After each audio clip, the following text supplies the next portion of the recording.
Welcome back to the Reier on YouTube channel, where it is time once again for Second Helping, the show of choice for fans and followers of the number one league in all of collegiate athletics, the Southeastern Conference. Travis Reier, alongside my great friend, right there he is, Brent Beaird. And Brent, we are joined, as we typically are, by our tremendous show mascot, Mr. Mm, Chino, checking in on a Monday night, always wanting to be a part of the conversation. yes, Maybe we ought to get Chino to pick some of these games coming up I, in the I next think few that'd be days. appropriate. I really do.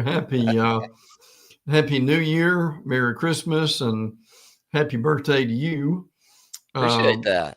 but it's great to be back, and we enjoyed Christmas with both girls were in, and when we had a great time. So when you have daughters in, it's a wonderful experience. It's also a humbling experience because you get reminded of all your faults somewhere during the year. When with two daughters, you understand Oh that. yeah, yeah, they can do that. They can do that. We both have two apiece, so yeah, it was a Mm. great stretch. Great stretch at the holidays. We were fortunate too to have all three of ours in town and celebrating. So enjoyed that with Evan, Sav, and Tatum as well. A lot of family. Pops conducted himself in a Oh, borderline exemplary yeah. manner. So we celebrated his 77th birthday also for Pops. So Did he step up for Christmas for Nana? he's gotten better about that. He Okay. really has. So yeah, I think we've shamed him into it. I think we've kind of shamed him into improving where the Mhm. gifting is concerned for Nana, but certainly a lot of college football, a lot of college football bowl action, college football playoff action involving the Southeastern Conference. Brent, we had a hell of a game in Nashville Boy, just this we afternoon sure did. with Missouri coming back from a touchdown deficit there in the second half. Two long field goals there in the fourth quarter, 51 and 56 yards for the Tigers. Good to see Brady Cook go out on top, Oh yeah. the Missouri quarterback, and back-to-back double-digit win seasons for Elijah Drinkwitz. Yep, got to help out Chino there. Chino's taking Yeah. over. Yeah, absolutely. He sure was. He can do it. But look, I agree totally. Double digit wins, two years in a row for Missouri. Tremendous win today, and really one of the better bowl games that we've seen. And Theo, help me on this, Trav, but Theo Weiss, the Missouri wide receiver, Went who is out. went Yeah. out, I think maybe concussion type situation, but they had some other guys who were able to step up. Trev, tell me, tell me what it would be like to be an Iowa fan that you scored 21 points, the most you've scored in a half in 2 or 3 years. And then in the second half, you score a grand total of 3 points and get barely over 100 yards. Kudos to obviously to Missouri, but man, oh man, how in the world do they put up with that every year? Yeah. Kirk Ferenz has got pictures on somebody or something. Yeah, I I mean, believe it. turnout outstanding offensive linemen, turnout outstanding tight ends up there in Iowa City, but pretty average. Although I guess you could argue that, look, it is still Iowa.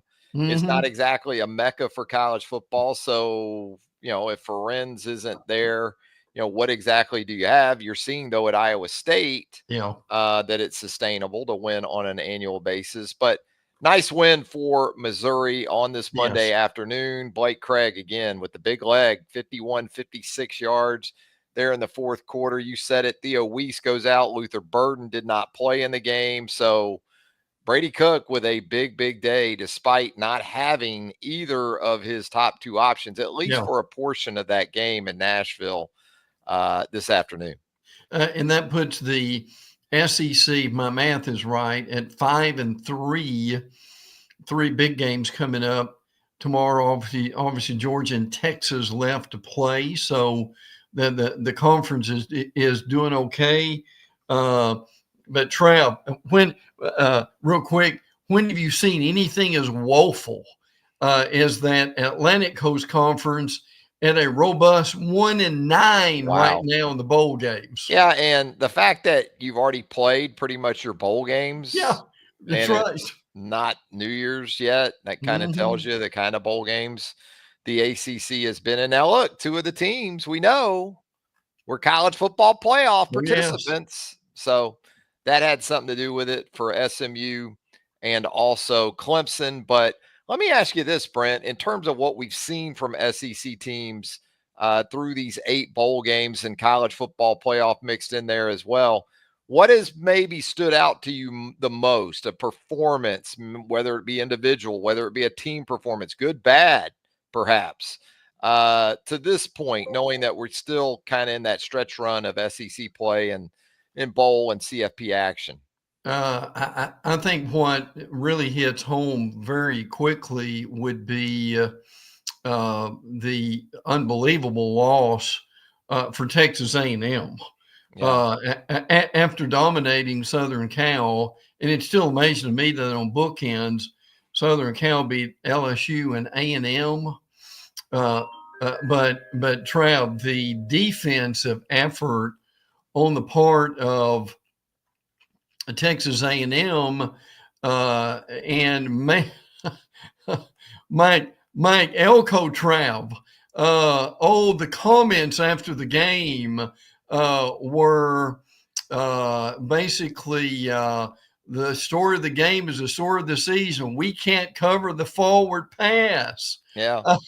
I have apprehension when the other team drops back to throw the ball. Starting with Florida, we got lucky. Starting with Missouri, we got lucky. LSU threw for 400. Trav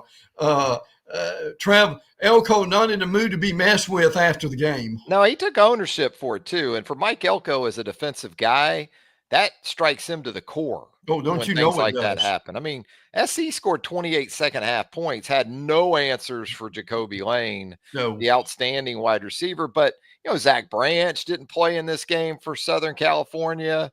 It wasn't like SC had Mark Sanchez or Matt Yeah, Leinart right. or even Matt Barkley at quarterback. This is Jaden Mayava, who stepped in for Miller Moss a little bit later in the season as the starter, the UNLV transfer, ironically enough, back in his old home stadium there at Allegiant Stadium in Vegas. But wow, that second half was a lot of fun to watch.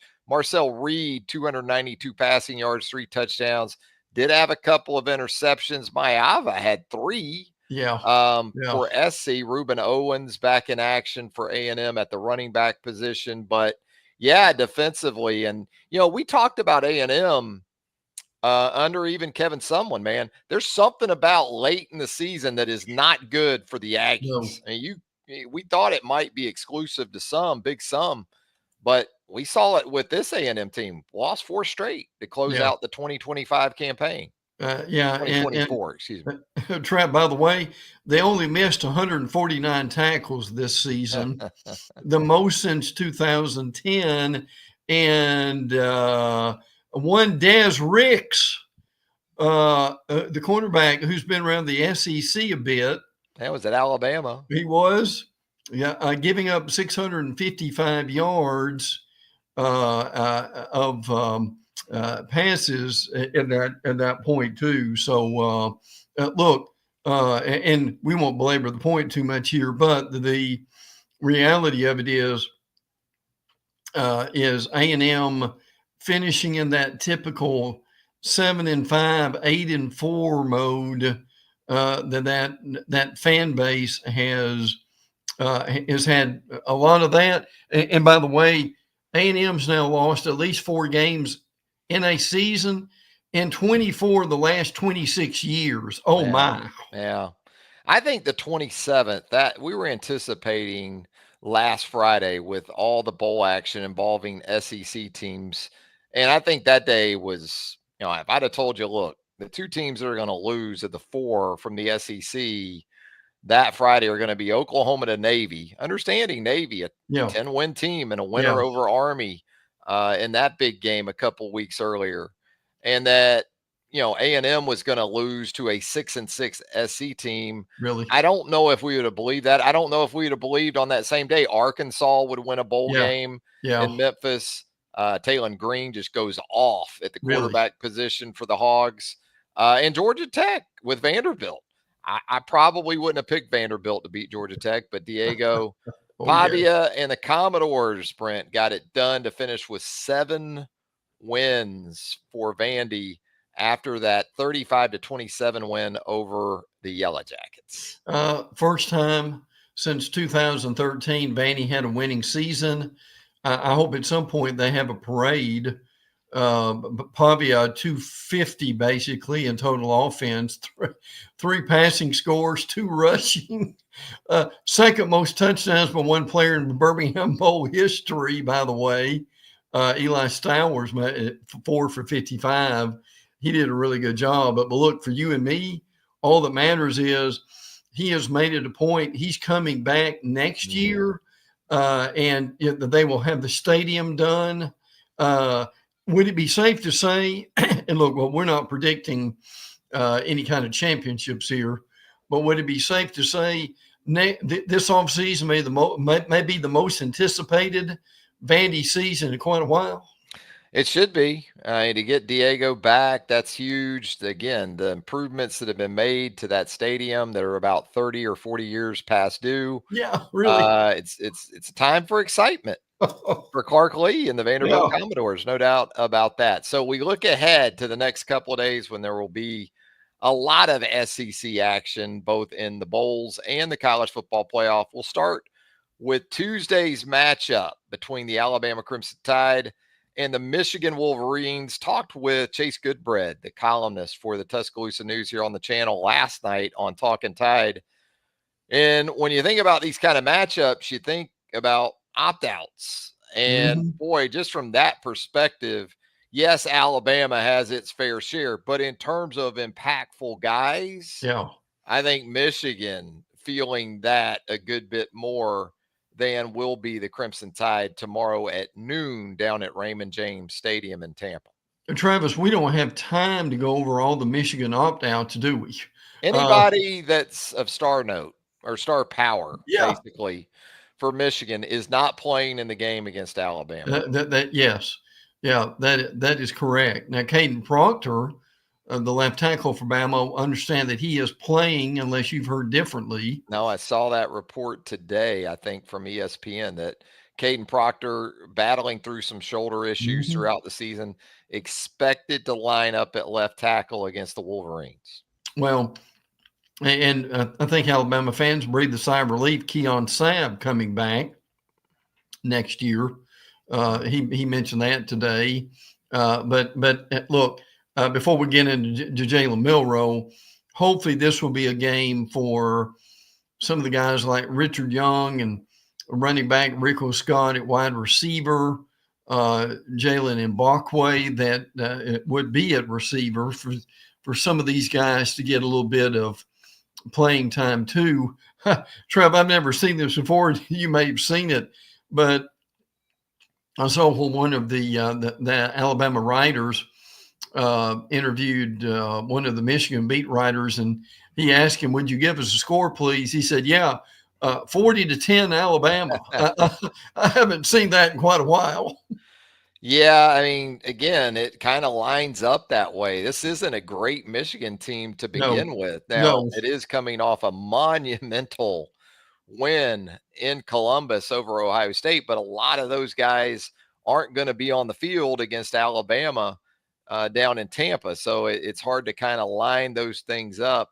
Talked with Chase about this. Thought it was interesting. Alex Orji, the Michigan quarterback, is going in the portal, but he is going to be available to play in support of Davis Warren, the Michigan starter. I won't be surprised if we see Orji come in some situations and quarterback runs. Why wouldn't you? We saw what Vanderbilt was able to do against this Alabama defense with that type of approach. Same thing with Jackson Arnold and Oklahoma. So, I think it's an interesting matchup. It's still two of the winningest football programs of Mhm. all time where Yes. college football is concerned. But certainly Alabama should be at an advantage, although Alabama, again, missing some key pieces Yes. defensively. Malachi Moore out, so Zay Mincy, a young Mhm. safety, jumping in there perhaps. Devontae Smith at that Husky star nickel position on defense, headed to Notre Dame after hitting the transfer portal. Deshaun Jones, maybe Red Morgan, those type of guys at that spot.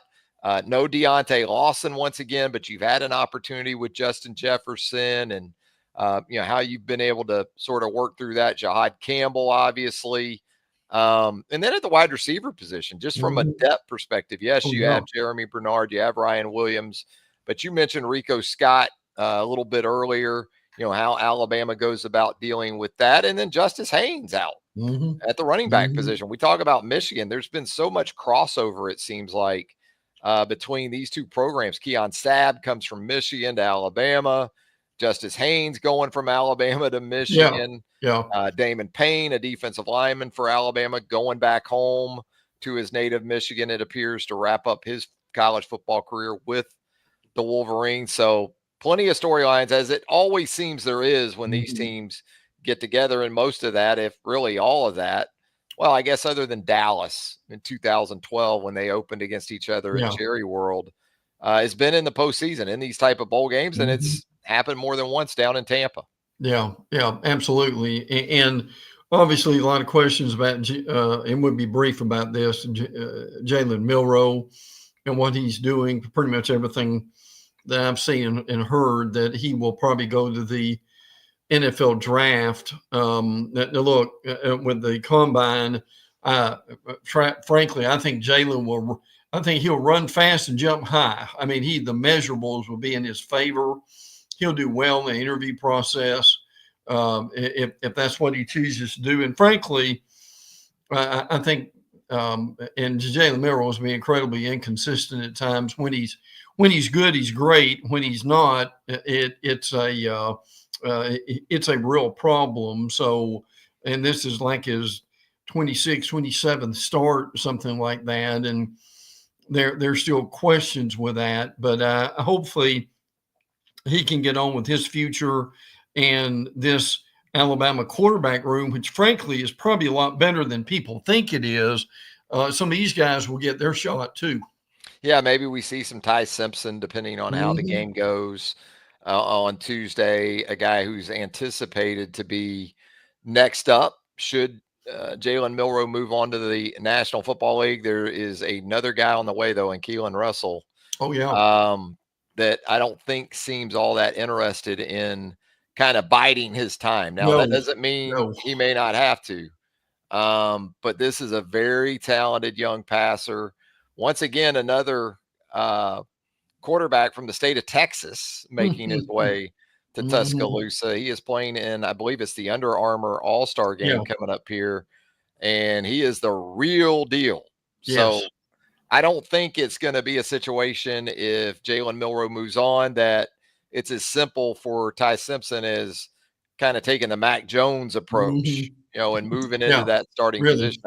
Even with Dylan Lonergan moving on to Boston College, I think there's still going to be some healthy competition to Yes. be next guy to Mm-hmm. Jalen Milroe if, in fact, that's the way it plays out. And you said it, I think for Alabama, an opportunity to really get a good look at a Mm-hmm. lot of young guys. Richard Young, I'm anticipating seeing him in support of Jam Miller in this game at the running back position. The wide receivers that you talked about with Scott and maybe some of these other guys. Defensively with Mincy at safety, Morgan, some of the others in that secondary perhaps that we'll continue to see. Uh, should be a game that, again, fits Alabama pretty well, a game Alabama should win, but Michigan isn't the kind of program that's going to No. walk in there and roll over. Just Yes. ask Ryan Day in Ohio State for more on that one. Also on Tuesday afternoon, you've got just over I-4, just a short drive over from Tampa to Orlando. South Carolina Gamecocks looking to cap a 10-win season, taking on Brett Bielema, Mm-hmm. old SEC guy, and the 20th ranked Illinois football team from Champaign-Urbana. And you've got Luke Altmaier at the Yeah, quarterback position sure for do. Illinois, former SEC player in his own right. But the talk's going to be about the South Carolina quarterback, There we go. Lenore Sellers. I don't think there's any doubt about that. Kyle Kennard defensively opting out of this game, the SEC Defensive Player of the Year from Hmm. South Carolina, but you Hmm. still have Dylan Stewart and some other guys on that side of the ball. I think this game could be like Alabama, Michigan. I know some people see Alabama winning that game against Michigan by a wide margin. I can see both these games being kind of grinders when it's all said Yes. and done. Oh yeah, yeah, I would agree with that. Yeah, yeah, there's no doubt about that. Now the Illinois offense is giving up 31 sacks Oof. over 12 games. Boy, that fits that South Carolina pass rush real well, doesn't it, Trav? Yeah. Even with that Kennard, frankly, a couple of things worth mentioning here. I'm disappointed, but I get it.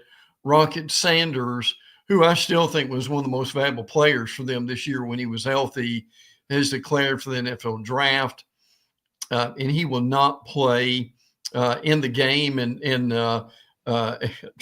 Trav, one thing I think that's very interesting is that offensive coordinator Mike Shula Yeah. has gotten a lot of attention over the past few weeks. So certainly excited to see what he can do. Look, I would say if they win this game, South Carolina and Florida go into the offseason as two of the teams in the league that have some of the most momentum. And it starts at the quarterback position It for does. both those teams. Young, dynamic quarterbacks. We all love to side up with those teams when that's the situation behind center. Also on Tuesday afternoon, Baylor and LSU from NRG Stadium out in Houston, Texas. It's the Kinder's Texas Bowl. Baylor under Dave Aranda, kind of a sneaky 8-4, Yeah. kind of an Oh, under yeah. the radar, nice season for him and his team. He needed it after a year ago. And another team, when you look at the quarterback position this season, it's been impacted by a former SEC guy, Hmm. Sawyer Robertson, I Yeah. believe previously of Mississippi State. Hmm. And LSU, speaking of quarterback, it obviously got some really good news with Garrett Nussmeier announcing he would return for the 2025 season. How important is this game to Brian Kelly? I mean, does it really matter? Is the season already pretty much what it is?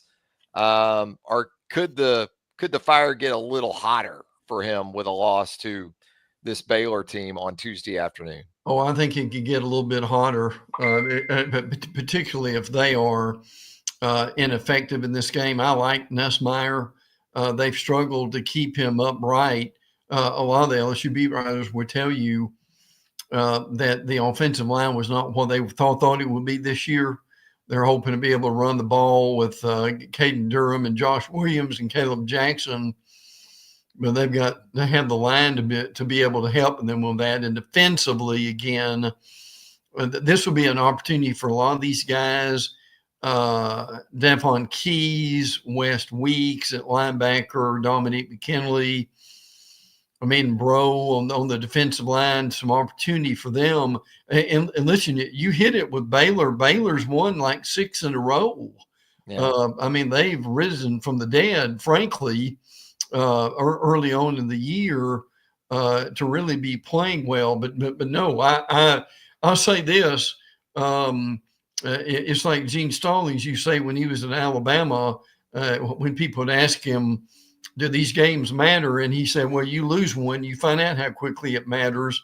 It's not going to affect his coaching tenure at LSU, but they don't want to they don't want to have bookend losses, do they? That No. lost to LSU and then a loss to Baylor in the bowl game Yeah, or and USC. Texas Bowl has typically been a primetime affair, but Mm-hmm. you've got your first of the quarterfinals for the college football That's playoff right. tomorrow night. So got to make way for that scintillating. Uh, what is that? Penn State, Boise State, That's right. uh, Yes. in the Fiesta. tomorrow night out in Glendale. So we look ahead to Wednesday, and that's when you get into the college football playoff action involving SEC teams. Texas in the early game, intriguing matchup against Arizona State, a team that got a bye Mhm. into this round as a 4 seed. Texas, as we know, took care of Clemson out in Austin a couple weeks ago. And I think the matchup everybody's looking forward to in this one, Brent, that Texas defense against Cam Scatterbo, Yeah. the outstanding running back for Arizona State, who is just, he's like a modern day John Riggins. Yeah. If you're old enough to remember Riggo Really. from the Hogs and really the Washington Redskins way back in the 1980s, kind of brings those memories back. But is it as simple for Texas, Brent, as keeping Scatterbo to a reasonable output and then saying, look, if Sam Levitt, Jordan Tyson, and that passing game can beat us and keep us offensively to a limited amount of points, is that what this comes down to, you think, in this game? I think it's that.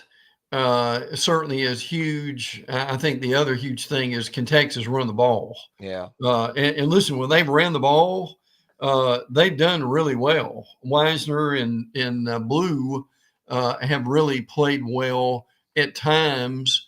And can they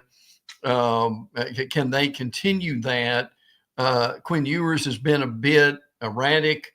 I will be curious.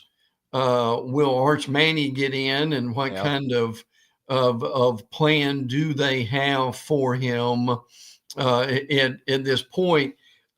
Trev, I tell you, and you can see this in the same game with Texas.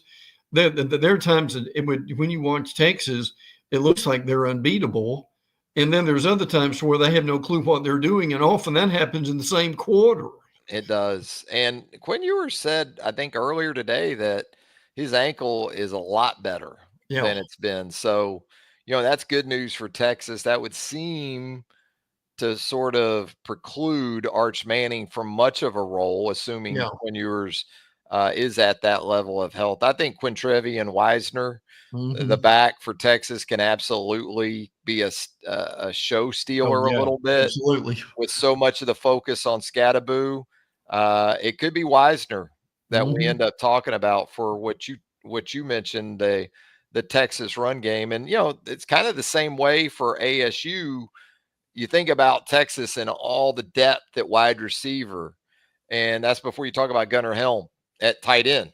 I mean, there is a wealth of options for Quinn Ewers to work with, but Jordan Tyson, he is the 1,100-yard receiver in this game. It's Yeah. not a Texas Yeah. receiver, but there's a lot that Arizona State puts on him, and there could be a lot more if Scatterbo can't get his in this matchup with the Texas Longhorns. Late on New Year's night after the Oh, Rose Bowl matchup, because yes. the Rose Bowl has to be played at No 5 doubt. Eastern, or Yes. it can't be played. That's right. Late night in the quarter, you're going to have Notre Dame and Georgia. Boy, this is a nostalgia game for me because this Sugar Bowl takes me back to Herschel, 1980, Really. Irish Dogs, Mm-hmm. Vince Dooley, those type of matchups from many, many years ago. But this time around, it's the 11-2 Georgia Bulldogs taking on a Notre Dame team coming off an impressive first round performance. So no Carson Beck for Georgia. Nate Frazier, Trevor Etienne seemingly getting into gear. Brent Mm-hmm. maybe at the right time. And, Notre Dame going in this game with the edge, I think, at quarterback. Riley Leonard playing Yeah. some good football of late. And, I think there's more and more people that are maybe saddling up with Notre Dame in this matchup, especially given the quarterback situation for the Dogs. Oh yeah, yeah, I agree. But Trav, in this game that Kirby loves, Yeah. in a lot of ways, we don't think that they don't think we can win because we got a different quarterback. Although everything you hear from the team, they are behind Gunnar Stockton and they really appreciate what he's done. Some of the Georgia media have said that he is as good a runner or better than Beck, and also has maybe a strong arm. I think Travis Etienne is going to be huge in a game like this. But look, Georgia's got to block some guys like Xavier Watts. Yeah. They had a tremendous game against Indiana. I think that's going to be huge for them. But look, to me, of all these games, Trav, this is a line of scrimmage game. Oh, yeah. And this is a game Kirby loves because he knows that he can win a game like this. And if he and look, this thing may be 13-10 before it's over. And I am curious about your take. I'm about Carson Beck. Obviously, us being in the Jacksonville area, Beck being from down here. Were you a tad surprised, Trav, that after facing surgery, it's on to see what he can do with the NFL with certainly a lot of questions facing him when he talks to NFL personnel? Yeah, pretty significant elbow injury to your throwing arm Yeah, wouldn't seem to be exactly the springboard yeah, right. to the National Football League. But, I think there's a couple ways to look at that. What does this quarterback class really look like Mhm. in terms of depth? Once you get Yeah, past Sanders and, sure. that type of situation and Cam Ward, those are clearly your top two. Mhm. But right now, a number of guys could end up being 30. And that's Sure. understanding that the draft process for Carson Beck is going to, I would guess, be largely incomplete because of this surgery and the type of injury he has to his elbow. But, I can see it from that perspective. It's just not a, a draft that is 5, 6, 7 guys Yeah, deep yeah. at the Mhm. most True. important position on the field. Sometimes I wonder too, is a guy just tired of college football? Yeah, could be. Is he ready just to make that move in his life, to move on and leave that behind? Contrary to popular belief, not every college football player wants to play 8 or 9 years Yeah, these days. yeah, yeah, really. Just Oh, because yeah. a lot of them are doing it and are Mhm. going to apparently be able to continue to do it, Yes. it doesn't mean every guy out there wants to be Mhm. in Athens for 7 or 8 years. Now, I've been to Athens, great college town. I could be there 7 or 8 years Yeah. if I was in my early to mid 20s, but Yeah. maybe that's playing into this Mhm. with Carson Beck. But yeah, it's going to be very interesting at quarterback how Mike Bobo sort of plans Mhm. now. Is it kind of you venture back to the stuff that you did with Stetson Bennett a little bit more, maybe not as pure pocket oriented as you were with Carson Beck, but your running backs again are going to be a big part of this too, and you're going to need those tight ends to step up. Yes. Really, everybody around the quarterback position, and I agree. I think both these teams though are comfortable with the rock fight. No doubt. I don't No think doubt. either one of them have a problem with, okay, let's play 17-13 or something like that. Um, and I'll tell you something that could be big for Georgia because they lost their punter who was Yeah, outstanding. yeah. But their kicker punter combo before that was nails. It And was. they were the type as a Mhm. combo that in a potential game like we're thinking like this one could be, they could be definite difference makers. We'll see now. But yeah, it should be if you like retro football, Yeah, Notre Dame and yeah. Notre Dame, Georgia ought to be right up your alley. And I agree. I think Kirby's fine with it because Riley Leonard's athletic enough. He can do some things with his legs, but he's not the kind of guy that keeps coordinators up at night about, okay, yeah, No, he can hurt us no, both ways, no. from that perspective. So speaking of Riley Leonard, Brent, on Thursday night in Duval, you're going to have his previous team, Yes, the Duke Blue yes. Devils. Speaking of quarterback transfers and issues and question marks, Really. Duke in Jacksonville to take on the 14th ranked Ole Miss Rebels. And don't have those kind of questions for Ole Miss. So, No, kind of like no. Alabama, Michigan, you go into this thinking this should be a pretty decided advantage for Ole Miss. But we know bowl games can can be different from time to time too. Oh yeah. As a matter of fact, for Henry Beelan, I understand, not exactly a household name, not being disparaging, but that's just a reality at Duke. He's going to be the quarterback, I understand, with the with the game. But another thing here too, and you hit on it. Most of this Rebel teams come into play. Yeah. I give them credit for that. This defense still, now they struggle somewhat, but they still were able to be one of the better rushing defenses, no question.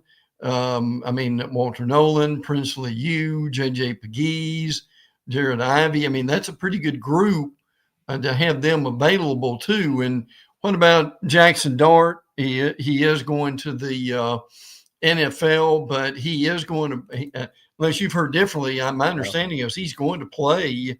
Yeah. And I give him credit for that. So this game could continue the woes for the ACC.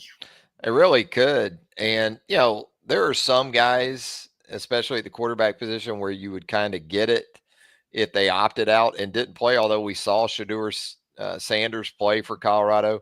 We saw Cam Ward play a half for Miami in the Pop-Tarts Bowl. But, most of these guys, if they're able to go, they're going. And other than Sanders and Ward, I think they all pretty much need to go. Yeah. I think Jackson Dart needs to play. I don't think Jackson Dart's in a position where he can say, well, I feel like Jackson Dart's probably a day 2 pick right now. So opportunities for a lot of these guys. Jalen Milroe, same boat if he comes out.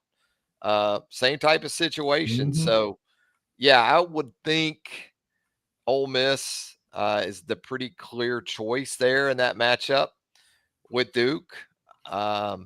And again, because of the reasons you talked about, it seems like this was a close-knit team and a team that wanted to kind of finish things together, maybe on the right foot. Well, that's going to be, it'll be interesting to see. This is a night game here. The last few Gator Bowls have been during the day, so I will be curious to see what the crowd's going to be. But Lane can get a little bit of momentum from a win like this. That's what I like about this game for the Gator too.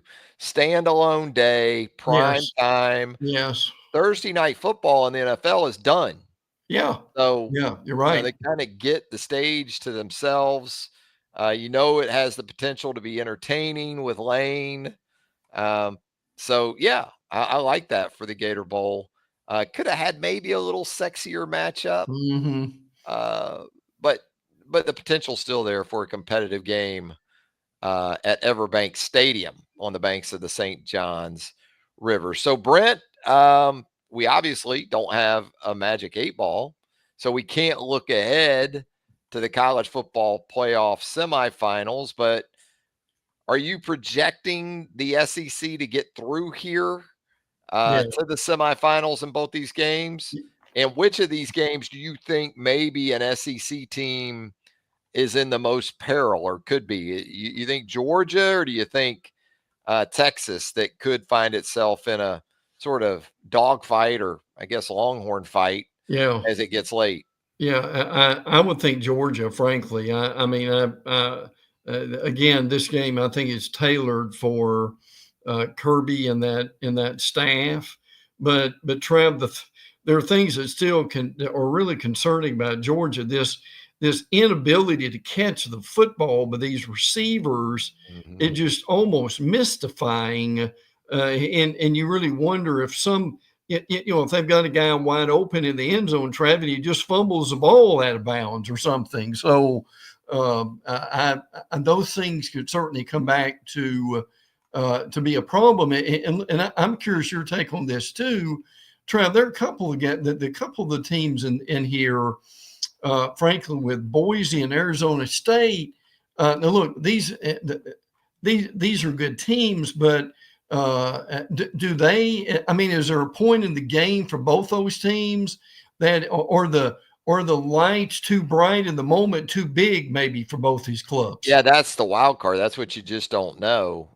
Boise has a history of at least playing on the bigger stages, but it's Yeah. been a while.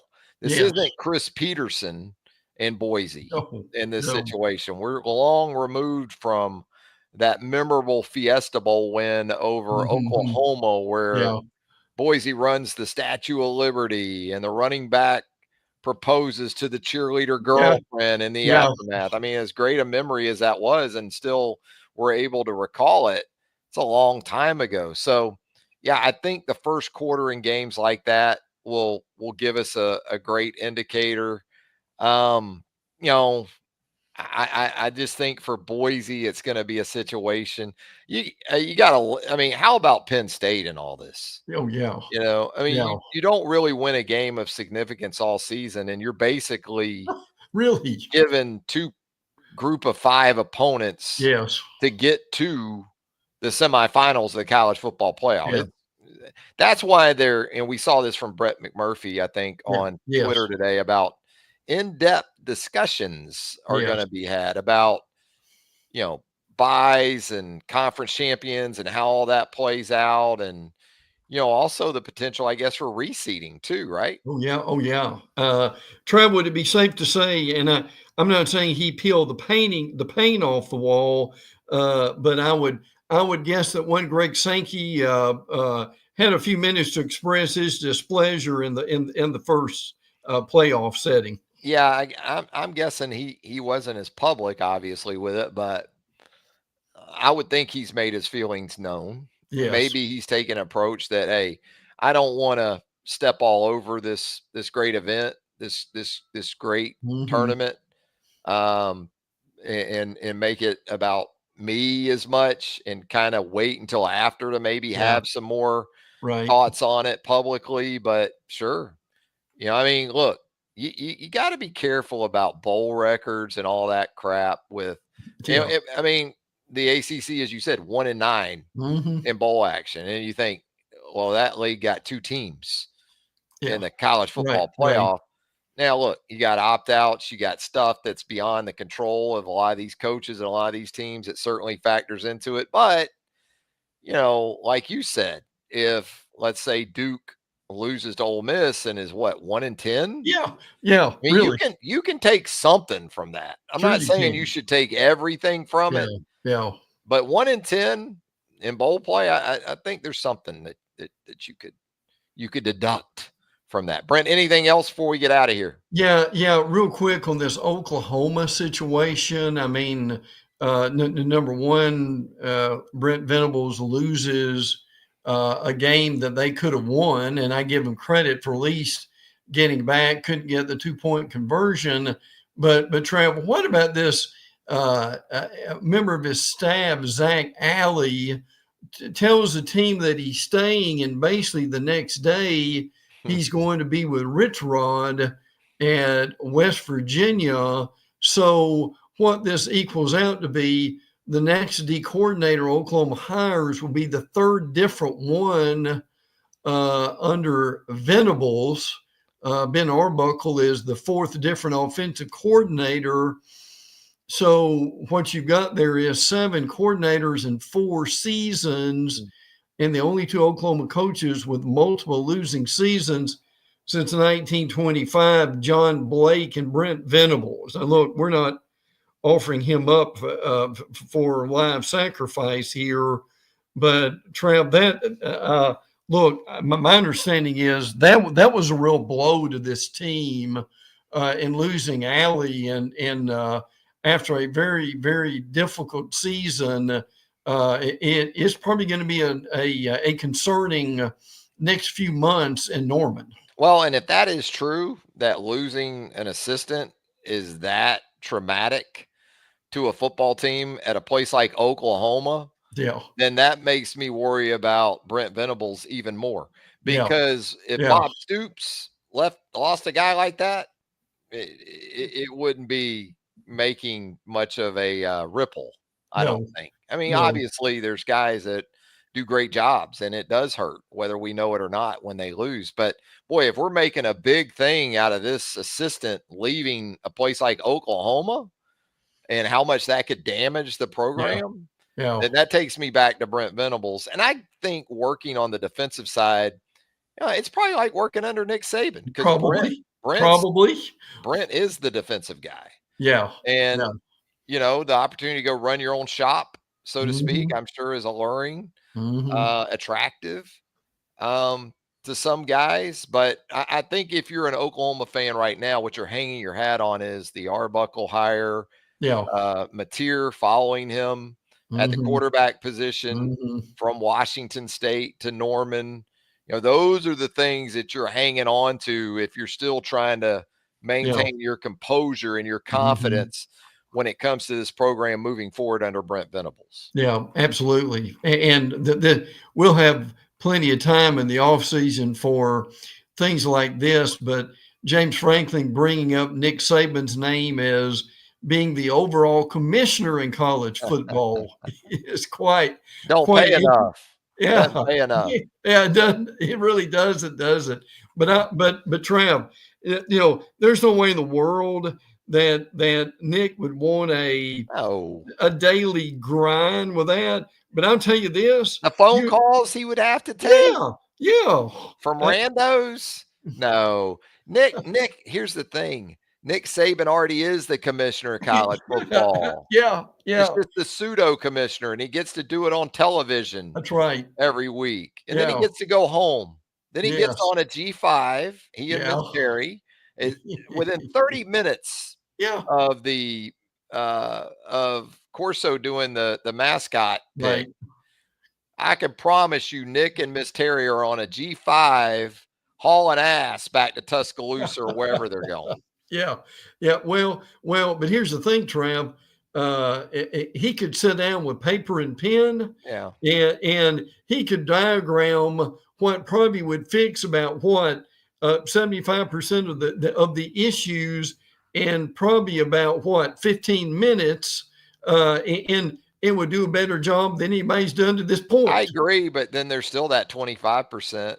And does he want to gnaw on that bone? Yeah. Oh yeah. 75% of it probably would be easy for Nick Hmm. Saban, but that other 25%, Yeah. Yeah. that's the part that keeps your cell phone ringing, Yes. and that's the part that requires the sort of focus on that stuff that I'm guessing Nick Saban at this point probably doesn't want to No. No. entangle himself with. Brent, it's always a lot of fun, my man. Look forward to the games coming up. Look forward to joining you right here on the channel to talk about all of the action in retrospect. Good. Can't wait, bud. It will be a fun week as we kind of pace ourselves until January the 20th and the national championship game. But in the meantime, hope it's a great New Year's Eve and New Year for all of our listeners, and for you and your family, my friend. You too, Brent, and to all the viewers and listeners out there, absolutely have a safe and joyous